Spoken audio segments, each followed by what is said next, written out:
हाथ से। और यहाँ पे तभी हम दूसरी तरफ देखते हैं कि जो राणा होते हैं वो मतलब बहुत डर जाता है। तभी जो उसके गांव के लोग होते हैं वो उससे पूछते रहते हैं क्या तुमने दूसरी शादी की है, तो वो बोल देता है कि हाँ ये बात सच है, मैंने दूसरी शादी की है।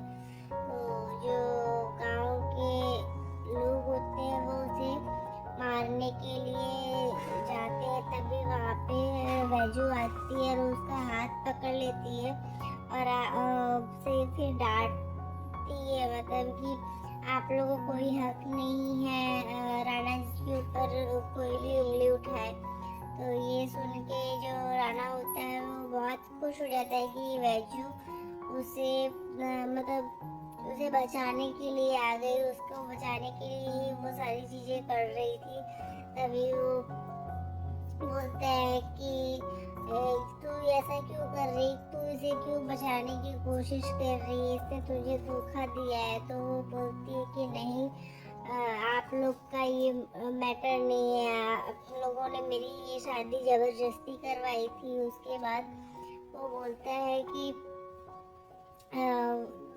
उसमें तभी जो वैजू होती है वो सोचती है कि अब इनको इंसाफ दिलाने के लिए मतलब वो खुद ही फिर बोलती है कि आज से ये रिश्ता मैं अपनी तरफ से पूरी तरह से खत्म कर देती हूँ। और फिर वो जाके अपना मंगलसूत्र निकाल के हवन कुंड में डाल देती है। तभी राणा जाता है उसे बचाने के लिए, मतलब वो मंगलसूत्र उतारने के लिए, उसमें से निकालने के लिए। तो उसका हाथ जल जाता है। तो वो बोलता है कि तुम ये क्यों हटाई, तुम्हें तो इसका बहुत वैल्यू है ना। तो तभी वो वहाँ पे तभी ये देख के फिर वैजू उसको बोलने लगती है कि आप क्यों इसको कर रहे हैं ऐसा। और अब से फिर वो सबसे बोलती है कि अब आप लोग को कोई हक नहीं है इनके ऊपर उंगली उठाने का और इनके साथ इस तरीके से पेश आने का। और फिर उसके बाद वो वहाँ से सब लोग चले जाते हैं। तो यहाँ पे वैजू जो होती है वो रणुजा से सारे रिश्ते खत्म करने की कोशिश करती है और उससे दूर चली जाती है और बोलती है कि आज के बाद मैं आपकी लाइफ में कभी वापस नहीं आऊंगी और आपको हर बंधन से आज़ाद कर रही हूँ।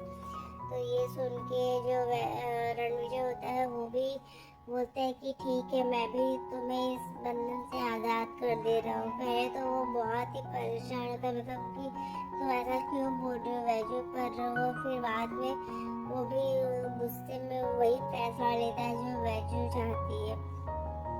फिर वो चला जाता है। तो यहाँ पे वैजू जाती है अकेले अपने सामान को लेके। तो बोलती है कि हर बार तो मैं ये सोचती थी अगर कहीं जाती थी तो कि आप मुझे ढूंढ लोगे, पर इस बार मैं नहीं चाहती कि आप मुझे ढूंढो और मैं ऐसा खो जाना चाहती हूँ कि फिर मैं आपको कभी मिलूंगी ना। और फिर वो वहाँ से चली जाती है। यहाँ पे वैजू को रणविजय भी बहुत याद करता रहता है और रोता है और वैजू भी बहुत रोती रहती है। और दूसरी तरफ हम देखते हैं कि जया भी बहुत रोती है, मतलब उसकी लाइफ में तो जया का कोई कसूर होता नहीं है तो भी बेचारी इतना कुछ परेशान हो रही है, मतलब इतना कुछ भुगत रही है वो उसे समझ ही नहीं आ रहा है कि इसे उसे किस गलती की सजा मिल रही है। तो आज के एपिसोड में बस इतना ही फ्रेंड्स। नेक्स्ट एपिसोड में हम देखते हैं कि क्या होने वाला है। तब तक के लिए bye bye, take care, Radhe Radhe.